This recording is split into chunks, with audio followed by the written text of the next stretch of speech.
Hey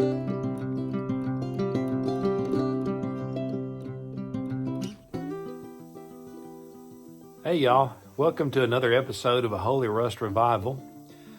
I'm Rob Smith, your host. This weekend, I don't really have any specific content to share with you other than I'm just going to kind of give you a little walk around and show you a few things that I've done to the old Willis CJ-2A 1946 model. Here in the Deep South, there's a season that takes precedence over pretty much everything else, and that's deer season. And even though I haven't bagged a good one myself, I've had the privilege of cleaning and processing a few other deer. So that's kind of taken priority this weekend. I didn't have much time to work, but I had time to tinker on a few little things, and I'd like to show those to you. Remember the last video, we were at scout camp, and my scouts got this thing running for the very first time. We took it for a little spin, and they learned how to operate a clutch and a standard transmission, and since then, I've gotten it home and done just a few little tinkering things to it. Quite frankly, it's becoming one of the best running vehicles that I have. This thing runs beautifully.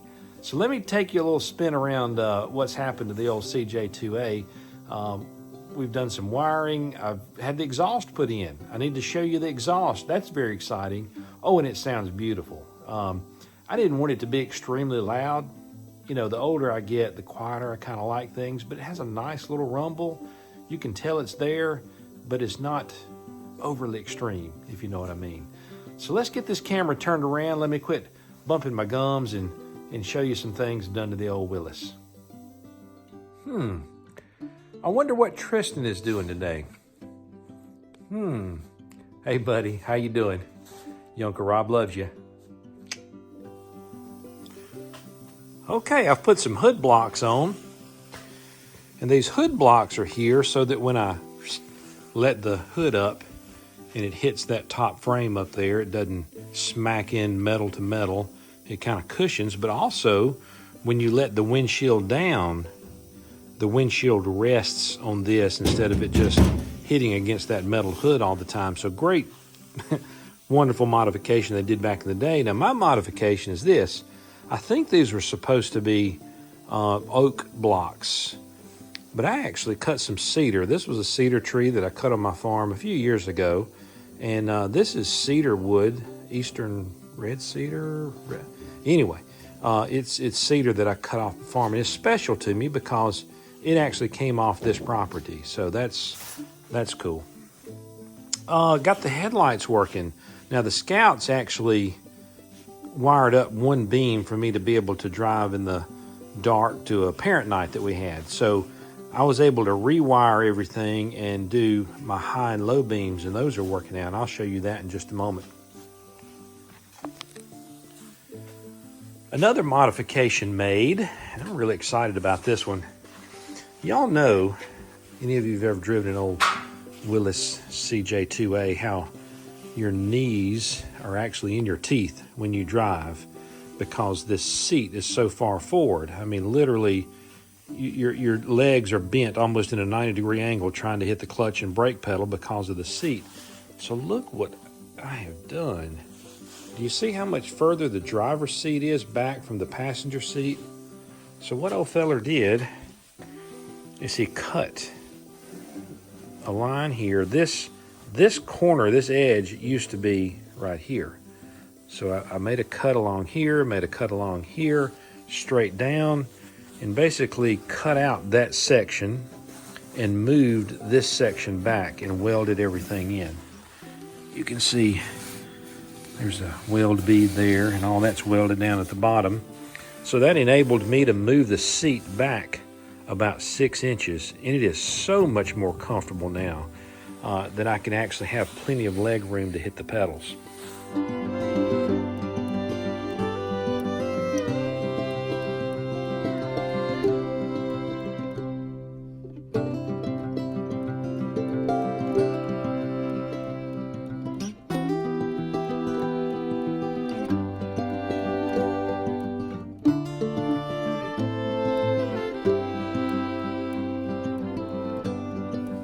The only negative thing as you can see right here, it moved this box back a little bit.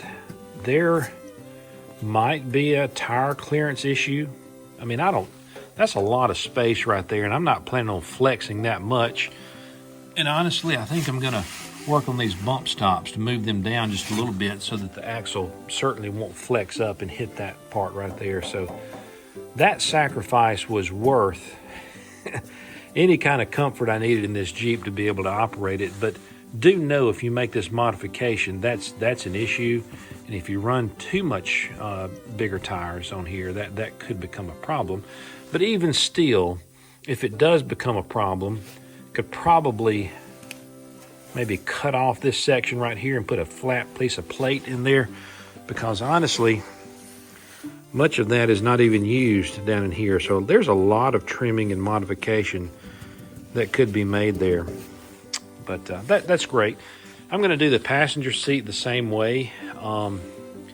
Like I said, I'll cut that section, move it back so that the passenger can also have that plenty amount of room.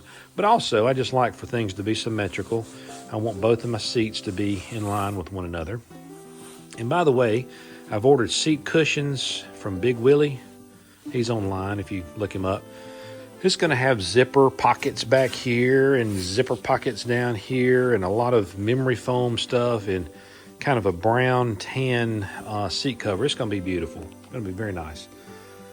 In here, don't forget my WD-40 can that my Scouts built.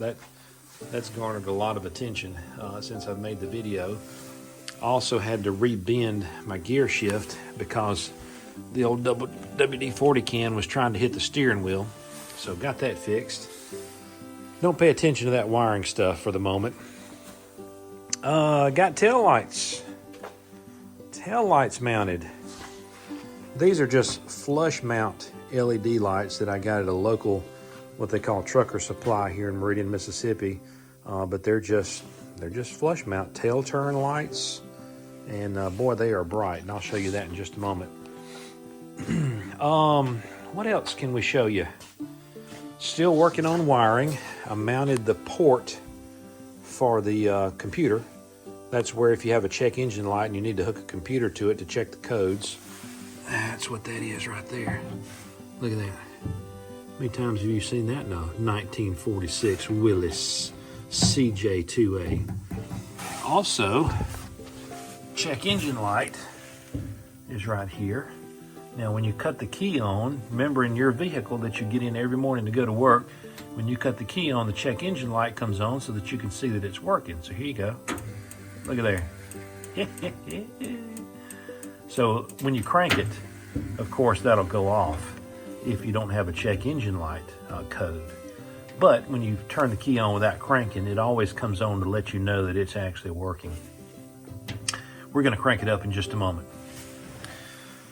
Okay, all right, let's get up under here and look. I had exhaust put on, and I think it turned out beautifully. Just have a turbo muffler, and I guess you can see how the gentleman went up and around, and I'll show you how it exits in the back in just a moment. And maybe I should have started on the other side.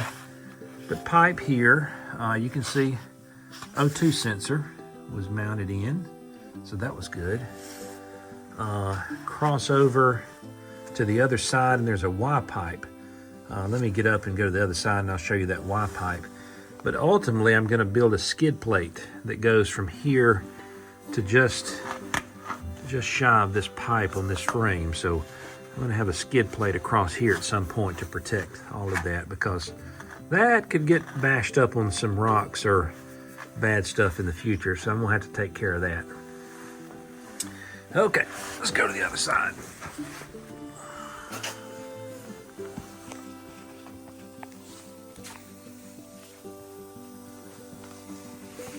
Okay, let's see. See if you can see that Y pipe very well. Yeah, there it is. There it is. Okay. There's the Y pipe. And that's, of course, this side is going to the other side. I don't know if you can see the O2 sensor. Yeah, there it is. The O2 sensor bung in this one right here as well. And both of those O2 sensors are functioning beautifully. Okay, so, you know what?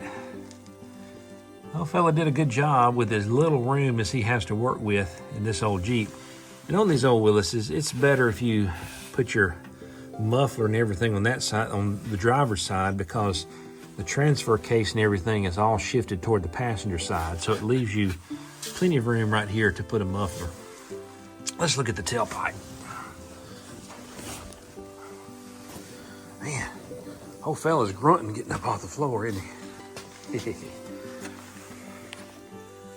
It's very creative on the tailpipe back here. Now, ultimately, it might be a little bit low. There might be an issue right there at some point, backing up on a rock, or we'll just let we'll let the rocks figure that out in the future. Or I might put a little 45 on it and get it up above this bumper at some point. But right now, it's fine. It's gonna meet my needs. You can see where came through. It's a little bit tight in here, but it's the best that he could do. It looks like I got to work on that. That's my wiring that goes to the gas tank. I'm gonna have to work on that and get that up out of the way of that pipe a little bit better. But I mean, he worked magic getting it out, and nothing's hitting or conflicting, so it all turned out pretty doggone well. So I know you want to hear it run. Let me see if there's anything else I can show you. Let's lift the old hood up. Okay, the only thing I've really done under the hood is fix a leaking problem. We had a bad water pump on it. I guess the old motor sat up so long, the bushing in the main shaft of the seal rather, and the water pump went out, and it was just leaking water profusely. So put a new thermostat in it, flush the system out really well, and you're going to hear it run. Let's crank it up, because you're not going to believe how well this thing runs. It's beautiful. It's gorgeous. Let's make sure we're in neutral, otherwise we're going to climb up the shop wall. All right, check engine light, check. Here we go. Ah, yes, sir. Yes, sir. Look at how beautifully that thing runs. I mean, can you believe how smooth that motor is? I mean, not a vibration in it. Can't even feel a vibration in that engine. She just runs smooth. And guess what? There is no check engine light. See there? No check engine light. So we are golden. By the way, all my gauges have come in. I'm not going to put those in until I kind of figure out what my paint scheme is going to be. Come back here and listen to this rumble. Isn't that beautiful? Oh, yeah.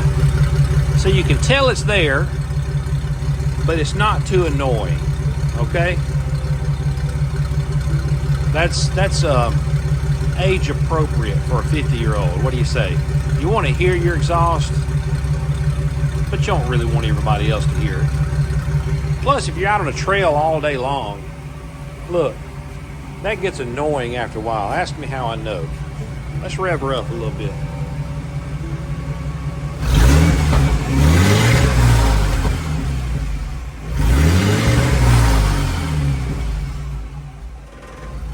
Beautiful. Of course, all that, that's condensation. It's finally cold in Mississippi. It's down in the 40s tonight, and we're getting that condensation. You can see it leaking on the floor right there. Okay, what about some tail lights? Headlights, headlights. Look at here. Oh man. Hey, let's cut the shop lights off so we can get the full effect. Yes, sir. Yes, sir. Those LEDs are beautiful back here. I don't believe anybody's going to have trouble seeing me.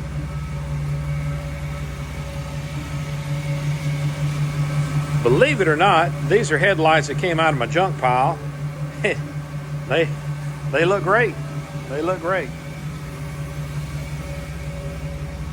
Wired in a, whew, that's dark down there. Anywho, wired in a switch. That's the foot pedal switch, you know, the old cars had in it. So we got dim and we've got bright. Also, we've got blinkers. Get out of here. Man, yeah. Man, yeah. We're gonna get road ready, road legal here pretty soon. So what I'm gonna work on this week is trying to get the old girl titled, licensed, get a tag for it, get insurance on it, all that kind of stuff. But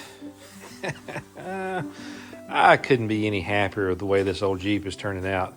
She runs beautifully. Now, let me show you something. Actually, speaking of titling, I was able to find the original tag for the old Jeep. I don't know if you can read it, but it's somewhere in the neighborhood of 81,000 in the serial number. I don't know if that's the number of units. I don't think it actually started at 0. But what this tells me is it was manufactured in late 1946. And it will be titled as a 1946 Willis Jeep CJ-2A. And remember, the body is not original, but the frame, the axles, the transfer case, the seat frames, a lot of that stuff is original. So I'm going to title it as an original 1946 Willis. But she's not exactly original under the hood, but that's okay. We've made a lot of great, vast improvements to the old girl. And basically, y'all, what I've done is I've owned a lot of these over the years. Everything that I knew was kind of sort of bad about an old Willis Jeep, I tried to improve it. And I think it's just turning out great. It really is. Any Hoosers, hey, that's all for the weekend. It's about 8 o'clock 9 o'clock on a Sunday night. And I gotta work this week. So we're gonna call this one a wraps. Just wanted to get you up to date on what we've done. The next thing is finish up some of this wiring. I've got to get my brake light working. My brake switch is not working well. It's a pressure switch, but it just isn't working right. So all this is going to kind of be hanging down until I get all of that fixed. All of that wiring over there, it's AC wiring that I'm not going to use at the moment. That white wire goes to a tachometer. So I'm probably going to mount a tach somewhere up here on the steering column. And that's going to be really important, especially if I'm driving this thing on the road and it's got 538-to-1 gears in the axles. We can overrun this motor very, very quick. So I need to keep an eye on the RPMs. Okay, all right, that's it. Let's cut this video off. Y'all have a good week this week. God bless you. And get out in your garage. Do some work. Get your hands busy. Make great things happen. All right, God bless y'all. Have a good week. Bye-bye.